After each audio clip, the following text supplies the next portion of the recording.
దేవునికి స్తోత్రం. హల్లెలూయా. క్రీస్తునందు ప్రియమైన దేవుని బిడ్డలారా, మీ అందరికీ మన ప్రభు అయిన యేసుక్రీస్తు నామములో మా యొక్క శుభాభివందనాలు తెలియజేస్తూ ఉన్నాము.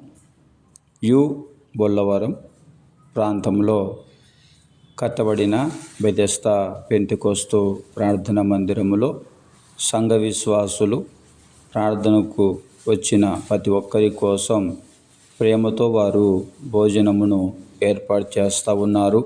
ఆ విషయంలో అందరూ కలిసి అక్కడ పరిచర్య చేస్తూ ఉన్నారు. దేవుని యొక్క కృపలు ఎదుగుతూ బలపడుతూ ఉన్నారు.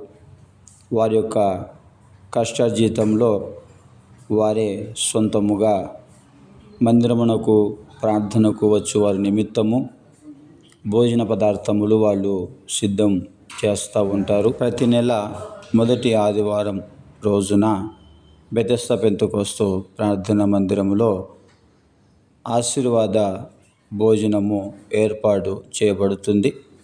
అలాగే మందిరానికి ప్రార్థనకు వచ్చేవారు ఎవరో ఒకరు అందరి నిమిత్తము ఆశీర్వాద భోజనాన్ని ఏర్పాటు చేస్తూ ఉంటారు.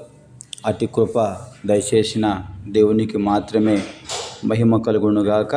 ఆయన ఎంతైనా నమ్మదగిన దేవుడు. ఆయన పేరు యేసు.